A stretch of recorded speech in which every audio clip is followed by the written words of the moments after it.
एक बार पुनः सबको हार्दिक शुभकामनाएं, नमस्कार, राम राम। मंचासीन इस गांव के गणमान्य, विशिष्ट, अति विशिष्ट और हम सबके सम्मानीय श्री पतराम जी सुथार, श्री भागीरथ जी किरोड़ीवाल, सूबेदार फूल सिंह जी शर्मा साहब, पतराम नानंदवाल, प्रहलाद बोसनी, राम कुमार बोला, जय सिंह जी फौजी, यद्यदत्त शर्मा, यदीदत्त, मनीराम जी दादरवाल और मनीराम जी नांददवाल। कार्यक्रम के आयोजन में अहम भूमिका निभाने वाले मेरे प्रिय श्री धर्मपाल जी, रामनिवास जी, सुरेंद्र स्वामी जी, सुरेंद्र चोपड़ा जी, जय सिंह जी और इनके पूरे साथीगण, जिन्होंने सिर्फ 36 घंटे पहले की सूचना मात्र से आप लोगों के पास यथासंभव सूचना भिजवाई, के साथ साथ मेरे कार्यालय में मेरे कंधे से कंधा मिलाकर रात दिन आप सब लोगों की भावनाओं के अनुसार और मेरी जरूरत के अनुसार काम करने वाले हमारे ब्लॉक अध्यक्ष श्री महमूद जी, मेरे भतीजे मेरे मोहर सिंह जी भाई साहब के बेटे सुभाष, मेरे भाई सुनील, फारूक जी के साथ साथ अन्य वो सभी मेरे साथीगण जिन्होंने अभी मेरे बारे में आपसे इंटरेक्शन किया, सर्वश्री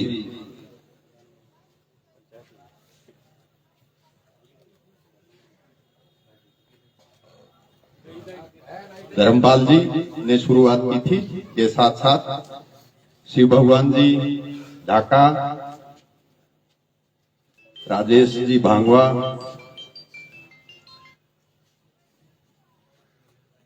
और भी कुछ बोले थे, हंसराज जी खाती साहब, व्यवहार हमारे लिए भीषम पिता कहूंगा मैं तो, कि आज के कार्यक्रम में इतनी दूर से चलकर आए। इनसे इंटरेक्शन हुआ था तो इन्होंने कहा कि भाई मैं जरूर आऊंगा।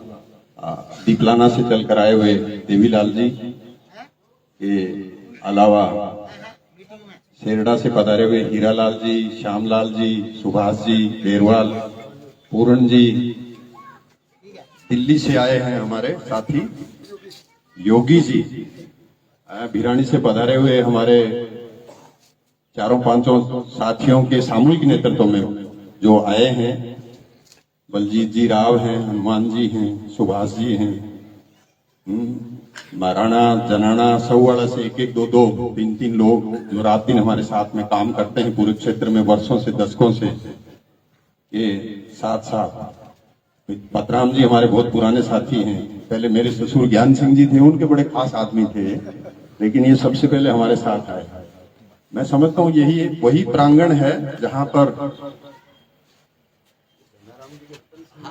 चौधरी, स्वर्गीय चौधरी हमारे लिए आदरणीय धन्नाराम जी और रतन सिंह जी, उनके स्वर्गीय सुपुत्र, यहाँ पर मैं गड़ी छानी से स्कूल में जाया करता था तो रास्ता यही हुआ करता था, तो बीच में कभी कभी यहाँ पे चाची के यहाँ चाय पीने आते थे।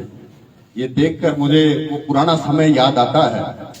आज के जमाने में तो आपको मालूम है कि आपके घरों में सुबह चाहे बच्चा पहली क्लास में पढ़ता हो चाहे ग्रेजुएशन कर रहा हो, आपके डोर स्टेप तक बस आती है, घर तक बस आती है। उस जमाने में मेरे गांव के ज्यादातर बच्चे छानी बड़ी स्कूल में पढ़ते थे 5वीं के बाद। मुझे निनान लगाया गया था। छानी बड़ी मेरे गांव से 8 किलोमीटर है और निनान 13 किलोमीटर है, तो मैं हफ्ते में 2 बार कम से कम गांव आता था, क्योंकि हमारे घर पे पशु रखते थे तो उनके चारे की व्यवस्था करके कुत्तर काट के और फिर 3 दिन फिर हॉस्टल में रहता था, फिर 3 दिन आता था, 3 दिन बाद पुनः आता था। तो आज हम आए तो यहाँ पे सड़कें भी बन गई, नालियां भी हैं, पक्का चौगान भी है।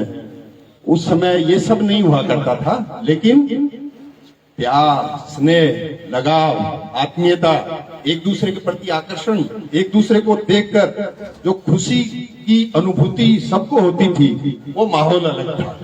खैर, जमाने के साथ बहुत सारी चीजें बदल जाती हैं। मैंने यहाँ आता रहता हूँ, मैं साल भर में भी, सवा साल में करीब 40-30 बार मैं आपके पास आया हूँ। लेकिन मेरे साथियों ने कहा कि नहीं, एक बार चौक में जाना है और चौक मीटिंग करनी है।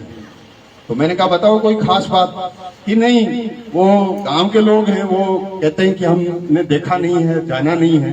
तो मैंने कहा व्यक्ति तो 8 मास चांद का बना होता है, सब एक जैसे ही होते हैं। बोले नहीं नहीं, गांव में एक बार शक्ल देखनी जरूरी होती है। मैंने कहा चलो भाई, हम चाहते थे, पिछले महीने हमने तय किया था, जैसा मेरे साथियों ने बताया, हर महीने हम पूरे विधानसभा क्षेत्र की अहम समस्याओं बाबत माननीय मुख्यमंत्री को एसडीएम साहब और कलेक्टर साहब के माध्यम से अवगत करवाते हैं। ये हमारी समस्याएं हैं। तो मैंने कहा उस टाइम हम सब बात करते हैं कि नहीं नहीं, उस टाइम तो आपके खास गिने चुने लोग आते हैं। चौगान में सारे वो लोग भी आते हैं जो गांव के हैं और जिनका मन है, इच्छा है, जो आपसे सहानुभूति भी रखते हैं, जो आपके नहीं भी रखते हैं तो भी एक बार देखना चाहते हैं। तो मैंने कहा चलो भाई, तो आज मैं इस धरती को पुनः मेरे अंतःकरण से नमन करता हूं कि इस चौक मीटिंग के कार्यक्रम की शुरुआत हमने छानी बड़ी से की है।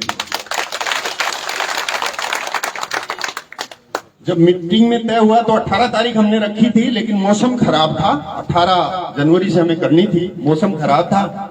खराब मौसम की वजह से, धुंध की वजह से हमने कहा कोई नुकसान नहीं हो जाए, तो हमने इसको 15-20 दिन, 25 दिन डिले किया और सोचा कि अगले महीने की 15 तारीख के बाद करेंगे।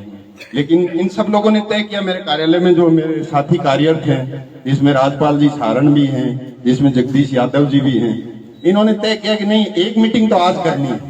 मुझे तो परसों देर शाम को सूचना दी थी, मैं बाहर गया हुआ था किसी काम से और मैं कल ही वापस, और आते ही मैंने संबंधित को, ये सुरेंद्र स्वामी जी, इनसे बात की। तो इन्होंने कहा ये तो बड़ा मुश्किल काम है। मैंने कहा वही मुश्किल है तो भी है, क्या करें बताओ, ये तो करना पड़ेगा क्योंकि साथियों ने तय कर लिया। तो हमारे ये साथी हैं, हमारे साथ कदम से कदम मिलाकर चलते हैं शुरू से ही। जनाना से पधारे हैं, मुस्कुरा रहे हैं कि यार ये धूप है और ये लंबा खींच रहा है। मैं इसका खाली बैकग्राउंड बताना चाहता था कि भाई इसलिए हमने तत्काल किया, बिना तैयारी के किया और एकदम से किया। मैंने, मेरे गांव के साथी हैं, आस पड़ोस के जो 10-15, 7-8 गांव हैं, वहाँ 1-1, 2-2 हमारे वो लोग हैं जो परिवार के सदस्य, ये पूरा मेरा एक्सटेंडेड परिवार है। जो मेरे परिवार के सदस्य मेरे बारे में रात दिन सोचते हैं, उनको सूचना दी 5-7 को। तो इसलिए हम आपकी सेवा में आए और टाइम रखा था 11 बजे का, 12 बज चुका है। मैंने देखा 12 हो गए थे जब मैं बोलना शुरू हुआ था। तो क्षमा इसलिए चाहेंगे कि आज धूप तेज है, लेकिन कहते हैं कि किसान, किसानी, इंसान, इंसानियत और इंसाफ की बात करने वाले जब लोग एक जगह इकट्ठा होते हैं तो धूप, छांव, बरसात, आंधी, तूफान कोई मायने नहीं रखता है। जो मैंने पढ़ा है और आपने पढ़ा है, मेरा आप लोगों से निवेदन है, एक तो मैं सबसे पहले आपसे आग्रह करना चाहूंगा कि हम हर महीने एक समस्याओं का पुलिंदा, जो हमारे आम आदमी की, आम जन की समस्याएं हैं, उनको एसडीएम और कलेक्टर के माध्यम से सीएम साहब को अवगत करवाते हैं। तो आपको समाचार आए तो आप जरूर आया करो, ताकि हो सकता है आपकी भी कोई उसमें ऐसी समस्या हो और जिसका समाधान हम सब मिलकर करें। अभी अपने 3 दिन बाद, 4 दिन बाद 9 तारीख को पुनः वो कार्यक्रम रखा है, तो उसमें यहाँ जितने लोग उपस्थित हैं उन सबसे मैं निवेदन करना चाहूंगा कि आप पधारें। आज ये आगाज हो गया है चौक मीटिंग का। 5-7 दिन के गैप से हम लगातार पूरे क्षेत्र के अंदर जाके एक एक चीज का न केवल संज्ञान लेंगे, बल्कि कोशिश करेंगे कि उसका समाधान करें। मेरे पूर्व के वक्ताओं ने काफी सारी चीजें मेरे बारे में बताई। अपने यहाँ पे क्या एक सिस्टम बना हुआ है कि जब व्यक्ति संसार में नहीं रहता है ना, कैसा भी हो भले, उसके बाद में यार बात तो क्यों, आदमी तो ठीक ही हो, मतलब चाहे कैसा ही हो भले, वहां जाने के बाद तो ये दोनों तरफ मेरे इतने सज्जन लोग बैठे थे और बीच में मैं बैठा था, तो मुझे ऐसा लग रहा था कि मेरा तो बुलावा आ गया, जिस तरह से मेरी ये पढ़ाई कर रहे हैं। तो मैंने कहा चलो माफी मांगेंगे भाई इनसे, आप ऐसे तो मत करो। तो फिर ये शांत हो गए तो अच्छा भी लगा। मैंने कहा चलो कोई बात नहीं। देखिए हमारे यहाँ जो समस्याएं हैं मेरा ये मानना है पूरे क्षेत्र की सबसे बड़ी समस्या है पानी की समस्या। मेरा ये मानना है किसान किसानी और किसान की बात सारे करेंगे, लेकिन पानी की व्यवस्था आज तक मेरे ख्याल में नहीं हो पाई जैसी होनी चाहिए। चाहे अमर सिंह ब्रांच का इश्यू हो, चाहे सीधमुख नहर का इश्यू हो। अमर सिंह ब्रांच में 355 क्यूसेक और सीधमुख ब्रांच में 565 क्यूसेक पानी आज तक नहीं मिला हमें बराबर। कभी बीच में आ गया तो बात है। मैंने इसका गहराई से अध्ययन किया। साल भर पहले हम धरना भी लगाया था, 7 दिन हम पानी मांग रहे थे। मुझे भी इन लोगों ने, शिव भगवान जी बैठे थे यहाँ, इन्होंने बुला लिया, चर्चा नहीं की उस बात की। तो मैंने इनसे कहा था यार सारे लोग इकट्ठे हों जिसमें कोई पार्टीबाजी नहीं हो, न बीजेपी, न कांग्रेस, न जनता दल, न सीपीआई, न सीपीएम या न बीएसपी, न अन्य कोई पार्टी, किसान और किसानी का मैटर हो। अगर आप ऐसी बात करेंगे तो देवीलाल जी अध्यापक जी भी बैठे हमारे यहाँ, इन्होंने भी ये कहा था कि किसान और किसानी का मैटर है सब। तो मैंने कहा फिर हम ताकत लगाएंगे। आप ताजुब करोगे 3-4 दिन में ही हमने जिलाधीश के माध्यम से सेक्रेटरी साहब से मैंने खुद बात की, प्रभारी मंत्री से बात की और ये तय हो गया कि 7 दिन पानी मांग रहे हैं, हम 7 दिन पानी दे देंगे। हम अड़े रहे, लगातार यहाँ के अधिकारियों ने सरकार को अवगत करवाया कि इन्होंने, राजस्थान ने अमर सिंह ब्रांच और सीधमुख 80% पानी ले लिया। मैंने कहा भाई बरसात के मौसम में आप, जब जुलाई और अगस्त में हमें जरूरत नहीं थी उस टाइम आपने पानी दे दिया, किससे पूछ के दिया? तो कि अब क्या करें? मैंने कहा मैं कुछ जिलों में जिला कलेक्टर रहा था, मध्य प्रदेश हमसे पानी मांगता था तो हम उनको उधार दे देते थे जब उनको जरूरत होती थी। मान लो आपने 80% ले भी लिया तो हमें एक बार उधार दे दो। बोलो पानी नहीं है। हमने पता किया तो डैम में 2022 जनवरी के अंदर 118 फुट पानी था, जो 21 के अंदर 107 फुट था। मैंने सेक्रेटरी साहब को कहा, मैंने कहा सर 107 फुट ज्यादा होता है कि 118 फुट ज्यादा होता है? तो बोले यार कैसी बात करते हो। मैंने कहा सर 118 फुट है तो हमें आप उधार दे दो ना, एक बार हाथ में हम दे देंगे जब मौका आएगा तब। आप ताजुब करोगे, हमें 4 हफ्ते पानी दिया, 4 हफ्ते। कारण कि वो किसान और किसानी का मैटर था, वो किसी पार्टी का मैटर नहीं था। हालांकि उसमें बीच में 1-2 जनों ने कहा साहब ये तो फलाना पार्टी कर रहा है, तो हमने कहा यार पार्टी वार्टी नहीं है। कहने का मतलब ये है कि अगर सब सामूहिक रूप से कोई भी काम करें, कोई पीड़ा उठाएं तो उसको पार लगाया जा सकता है अगर आपको जरूरत हो तो। अभी वो मेरे साथी बता रहे थे, मुझे आपके शुभकामनाओं की वजह से दुनिया का सबसे छोटा अस्पताल होता है प्राथमिक स्वास्थ्य केंद्र, आपके गांव में भी ये सीएचसी है, और सबसे बड़ा होता है विश्व स्वास्थ्य संगठन WHO, वर्ल्ड हेल्थ ऑर्गेनाइजेशन। मुझे दोनों में वर्षों काम करने का मौका मिला, दोनों के साथ। आपके इस बेटे ने एक बार ये तय किया था, एसडीएम हमारे यहाँ चेक करने आया था, तो आके प्रशासनिक अधिकारी अस्पताल में कई सारी बातें करते हैं।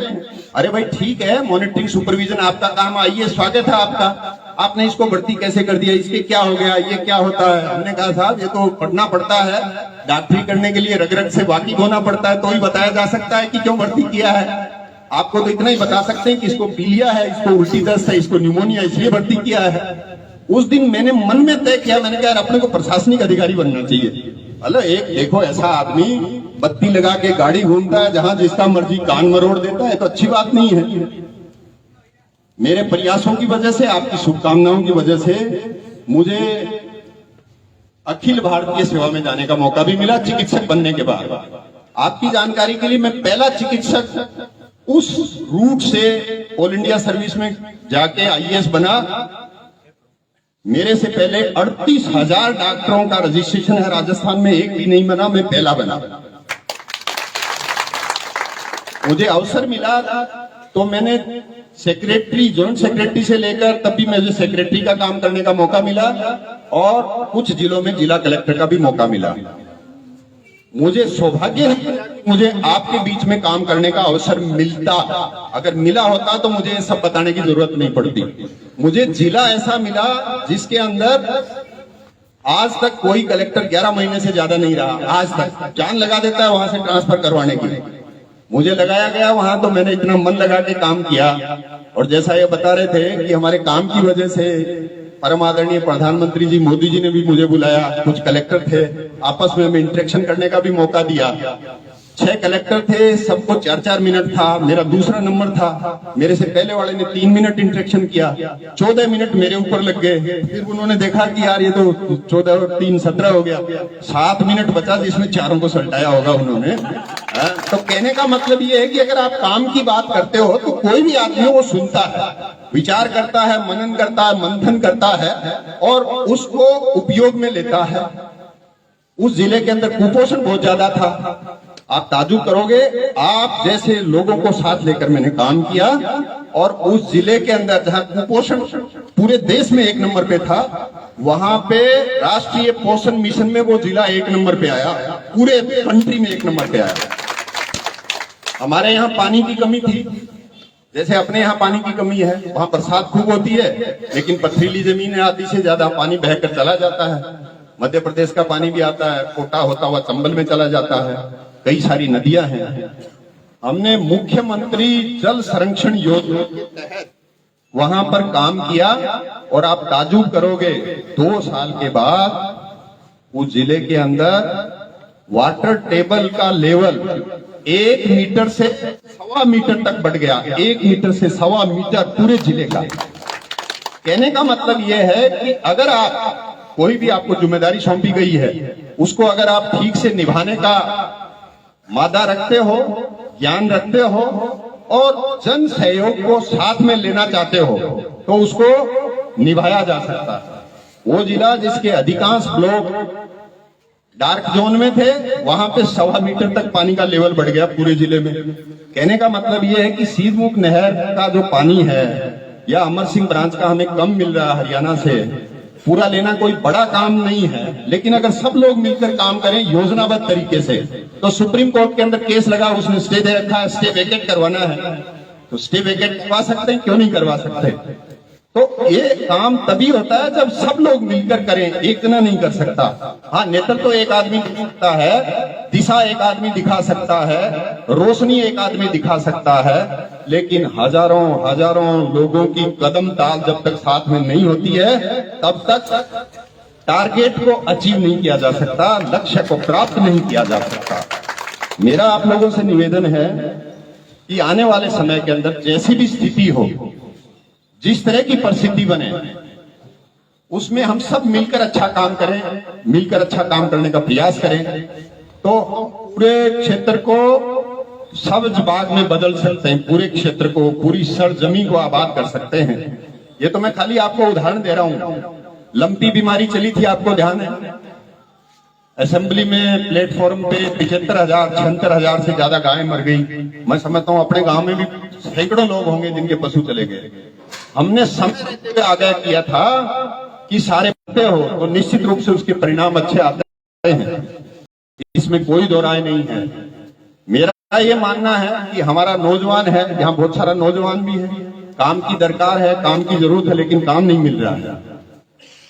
हम लोगों ने माननीय मुख्यमंत्री जी को भी अवगत करवाया है कि जोधपुर, उदयपुर, कोटा और बीकानेर में रोजगार मेले लगते हैं, तो भादरा में भी रोजगार मेला लगा दो अगर सरकारी नौकरी नहीं दे सकते तो।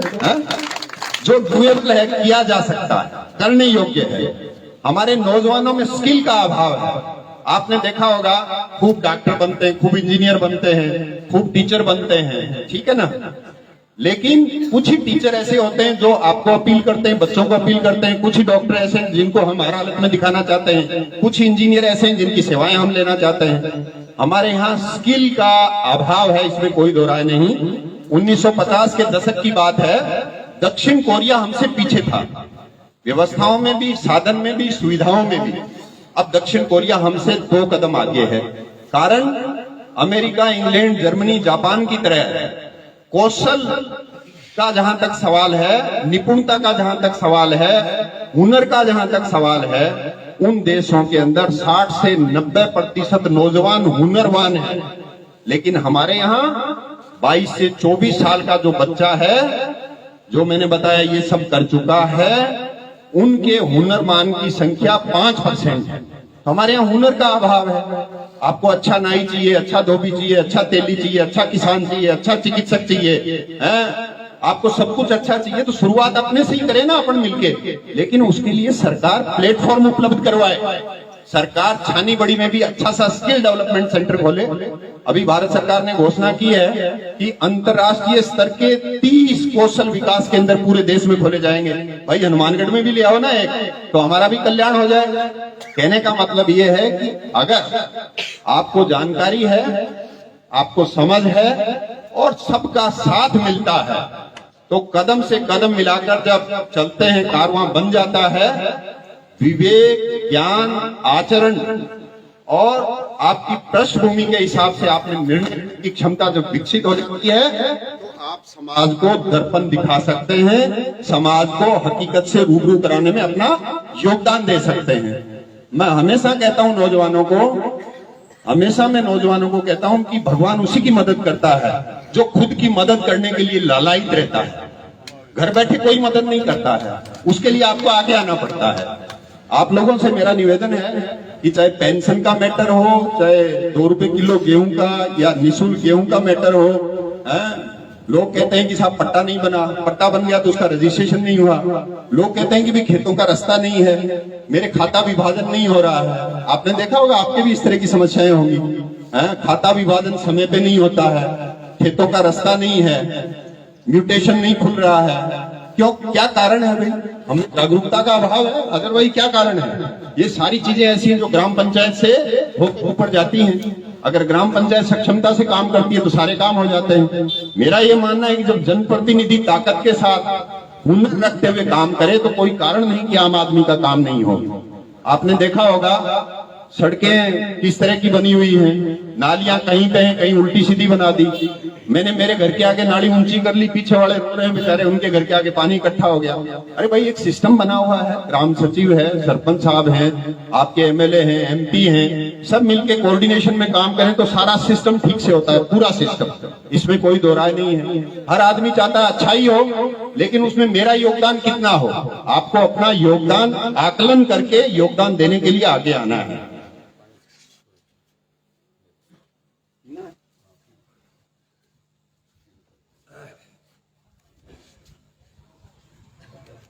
इन्होंने कहा पानी पीना है, मैंने कहा पी लेते हैं। अब ये काम ऐसा कर लिया, सबका जो कहेंगे वही करना पड़ेगा। तो आप लोगों से मेरा निवेदन है कि हम सब मिलकर अच्छा काम करें। आपने जो किया अच्छा किया, मेरा ये मानना है। मैं कई बार कहता हूं, और देश के भिन्न जगह पे जाते हैं तो वहां भी ये चर्चा होती है। मैंने कई राज्यों में चुनाव भी करवाए हैं, देश के 24 राज्यों के अंदर मैं गया हूं। मैं WHO में था तब 400 से ज्यादा जिलों के अंदर मैंने काम किया हुआ है। वहां के डीएम, डीसी, कमिश्नर के साथ में, सेक्रेटरी के साथ में बैठकें की हैं। उस जमाने में जो उस टाइम में IAS नहीं थी, उस टाइम में खाली एक चिकित्सक था WHO के अंदर। तो मैंने देखा है कि जब सब लोग मिलकर अच्छा काम करते हैं तो उसका परिणाम अच्छा आता है। अब मुख्यमंत्री निःशुल्क दवा योजना आपने नाम सुना है, हम उससे लाभ भी ले रहे हैं। चिरंजीवी योजना अशोक गहलोत साहब ने लेके आए हैं, बहुत अच्छी योजना है, हम सब उसकी तारीफ करते हैं, उसका लाभ भी लेना चाहिए। आज से 32 साल पहले मैं एक चिकित्सालय में चिकित्सक था, वहां 5 रुपए की दवाई नहीं आती थी सरकार की ओर से। तो वहां हमने एक दरिद्र नारायण दवा बैंक बनता, दरिद्र नारायण दवा। आप ताजुब करोगे, 6 महीने के अंदर 5 करोड़ रुपए का लोगों ने योगदान दिया। आज से 32 साल पहले की बात बता रहा हूं। अस्पताल की शक्ल, सूरत, सीरत सब बदल दी लोगों ने। आप कभी जाओ तो गोलू वाला एक जगह अपने हनुमानगढ़ डिस्ट्रिक्ट में ही आता है, उस जमाने में गंगानगर जिला होता था। कभी जाओ तो आप देखना, आपको अस्पताल आश्रम लगता है। अस्पताल ऐसे लगता है जैसे मैं आप किसी आश्रम में आ गया। कहने का मतलब ये है कि जब सब लोग मिलकर काम करें तो कमी किसी चीज की नहीं है, कमी खाली सहयोग की है, मेरा ये मानना है। हमारे यहाँ पे कुछ ऐसा भी है कि जोरदार एक डायलॉग लगाओ और खूब तालियां बजे, अगले का काम हो जाता है। और आप भी कहते हैं यार मजो आ गया, के बात बोल के गए, आनंद आ गया है। मैं हमेशा ये कहता हूं कि चुनाव से 2 महीने पहले और चुनाव के 6 महीने बाद तक जिस व्यक्ति के लिए अपने मताधिकार का प्रयोग करते हैं, उसको मन मस्तिष्क में रखते हैं और दिल में बैठा के रखते हैं कि नहीं रखते। और चुनाव होने के बाद जो जीत जाता है चुनाव, 6 महीने बाद, मैं 6 महीने इसलिए कह रहा हूं कि जीतने हारने दोनों ही 6 महीने तक तो आपका माड़ा वाड़ा का प्रोग्राम चलता है तो बड़े राजी राजी आपके पास आते हैं, आप उनका लाड प्यार करते हो। लेकिन 6 महीने के बाद जो जीत गया वो तो मिलता नहीं है। वो मिल गया तो उसके पास समय नहीं मिलता है, और समय भी मिल गया तो बोले यार तू फालतू की बात कर रहा है, ऐसा नहीं होता है। अरे भाई ये काम तो जानकारी हो तो पहले ही बता देता। और 6 महीने के बाद अपन लुटे हुए महसूस करते हैं। आपकी बात नहीं कर रहा मैं, पूरे देश की बात बता रहा हूं, मैंने बहुत जगह काम किया। 6 महीने बाद अपने को लगता है यार ये क्या हो गया। फिर भी मैं तो कहता हूं आपने जो निर्णय किया वो अच्छा ही किया होगा, कोई बात नहीं, लेकिन आगे और ज्यादा अच्छा निर्णय करें। मैं आपसे निवेदन ये करना चाहता हूं, मैं किसी की बुराई नहीं कर रहा, हमें किसी की बुराई करनी भी नहीं चाहिए, हमें अपने अंदर क्या सुधार कर सकते हैं इसकी बात करनी चाहिए। मेरे कहने का मतलब यह है कि आपको हर बार लगता है कि इस बार बीजेपी सरकार, इस बार कांग्रेस सरकार, इस बार मोदी सरकार, इस बार अशोक गहलोत सरकार, साउथ के अंदर लगता है इस बार एआईडीएमके डीएमके सरकार, कहीं लगता है फलाना सरकार, तिकड़ा सरकार, लेकिन वोटर को आज तक ये नहीं लगा 6 महीने बाद कि इस बार मेरी सरकार। ये कभी लगा तो बता दो आप, कभी लगा आपको इस बार मेरी सरकार? मेरा आपसे निवेदन ये है सर कि आप कोशिश करो, एक बार आपको ये तो लगे कि मेरी सरकार बन गई, एक बार तो लगे कम से कम। तो मैं आपसे ये निवेदन करना चाहता हूं, युवाओं से विशेष रूप से। कहते हैं कि जब नौजवान ताकत लगाता है तो पीछे कुछ नहीं बचता है। नौजवान ही है वो सबसे ज्यादा काम करता है, मेहनत करता है, लेकिन आज के दिन नौजवान ही है जो सबसे ज्यादा बेरोजगार है। हमारे यहाँ चिट्ठे का प्रचलन हो रहा है, बताइए आप, चिट्ठा। अरे प्रशासन, शासन और राजनीतिक इच्छा शक्ति हो, चिट्ठा बंद नहीं हो सकता। चिट्ठा बनाने वालों का पता नहीं चले अगर ताकत हो तो आ कहां से रहा है सबको पता है।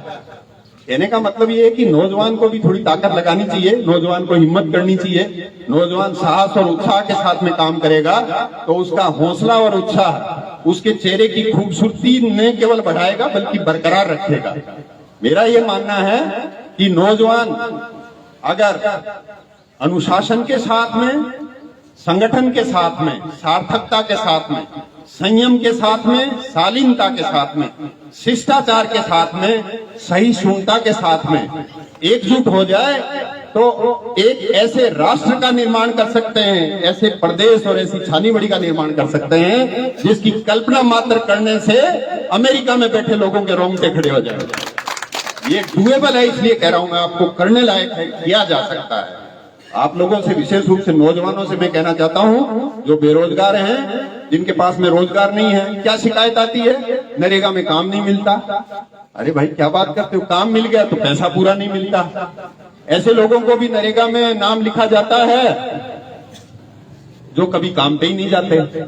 जो बेचारा खूब काम करता है उसको भी 110 रुपया, 12 रुपया, 14 रुपया, 40 रुपया मिलता है, जो घर बैठा उसको भी उतना। क्यों भाई?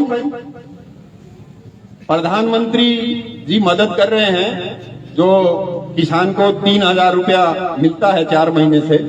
लोग कहते हैं 1 किस्त आई साहब, कोई कहता है 2 किस्त आई, फिर बंद होगी। क्यों भाई? बंद होगी तो एक सिस्टम होना चाहिए ना कि चालू कैसे होगी, अगर सही है तो, और गलत है तो जमा करवाइए भाई। आप देखिए फसल बीमा के नाम पे इतनी सारी व्याधियां हमारे यहाँ पे पैदा होगी, आप सोच नहीं सकते। आप ध्यान से सुनना, किसान भी यहाँ पे खूब बैठे हैं। जब फसल बीमा आपने गेहूं का करवाया है, सरसों का करवाया है, तो वही मिलना चाहिए या चने का मिलना चाहिए? आप बताओ। अच्छा आप सही बताना भाई, आपने अरंडी बो रखी है और अरंडी बोने के बाद में फसल बीमा जो है वो गुआर का करवा दिया, तो मिलना चाहिए कि नहीं मिलना चाहिए? सही बताना आप। नहीं मिलना चाहिए। तो आप देखिए डिफेंस पे काम करने वाले, देश के लिए मर मिटने का जज्बा उस जमाने में रखने वाले, तो ये कह रहे हैं कि नहीं करना चाहिए। एक मैं छोटी सी बात बता रहा हूँ, मेरी 4 बीघा जमीन आती है मान लो, तो मुझे 40 बीघा का बीमा मिलना चाहिए क्या? आप बताना, 40 बीघा का बीमा मिलना चाहिए? अच्छा मैं किसी के खेत में काम करता हूँ, जमीन भूप सिंह जी के नाम है, हरि सिंह जी के नाम है, यज्ञ दत्त के नाम है, धर्मपाल जी के नाम है, मुझे बीमा उसका मिलना चाहिए कि नहीं मिलना चाहिए? मैं आपको गलत नहीं कह रहा, सही चीज की सपोर्ट करो, सही चीज की वकालत करो, वो काम करो जो हर हालत में सही है। 4 बीघा वाला 4 का कराए, 40 वाला 40 का कराए, गेहूं वाला गेहूं का करवाए, ग्वार वाला गवार का करवाए, चने वाला चने का करवाए, सरसों वाला सरसों का करवाए, और बैंक में जाके कंफर्म कर ले कि भाई आपने मेरा पैसा काटा वो सही काटा है क्या। आज कई सारे किसान इसलिए परेशान हैं कि रिकॉर्ड में कुछ आ रहा है और बोया कुछ है। तो आप बताओ, ये एक डिस्क्रिपेंसी है, इसके लिए एक अभियान चलाना चाहिए। और मैं तो ये कहता हूं कि बीमा का समय सीमा निर्धारित होना चाहिए। 19, 20, 21 का बीमा भी नहीं मिला, 21, 22 का भी नहीं मिला। क्यों भाई? अगर ऐसा है, नहीं मिल रहा है, तो संबंधित अधिकारी की रिस्पॉन्सिबिलिटी तय कर दी जाए और उसकी तनख्वाह से पैसा काटा जाए कि भाई आपकी कमी की वजह से बीमा नहीं मिल रहा किसान को। अगर ऐसी व्यवस्था हम कर सकते हैं, अगर ऐसी व्यवस्था हम कर सकते हैं जो करने लायक है, तो फिर किसान को क्यों चक्कर कटवाया जा रहा है? मेरे समझ में नहीं आ रहा। आप लोगों से मेरा निवेदन है, हम सब लोग वकालत करते हैं कि क्रॉप कटिंग के आधार पे पैसा मिलना चाहिए, अच्छी बात है, मैं भी वकालत करता हूं। हम कहते हैं सैटेलाइट सर्वे को हटा दो, मैं भी कहता हूं हटा दो। ध्यान से सुनना मेरी बात। जब बीमा देते हैं तो 7 साल की उपज लेते हैं और 7 साल की उपज का औसत लेते हैं। 7 साल की उपज का आपने किसी से मिलके 2 क्विंटल को 10 किलो लिखा दिया, 1.5 क्विंटल को 8 किलो लिखा दिया, 1 क्विंटल को 3 किलो लिखा दिया, और हर साल ऐसे लिखाते गए, हर साल ऐसे लिखाते गए, तो 7 साल में 7 साल का जोड़ेंगे तो 70 किलो भी नहीं आएगा। वो मान लो 35 किलो आ गया और उस साल फसल खराब होगी 90%। तो जब एवरेज 35 किलो आ गया तो आपको कैसे मिलेगा? आप बताओ मेरे को। आप लोगों से मेरा निवेदन है, इसलिए सच्चाई पे रहे।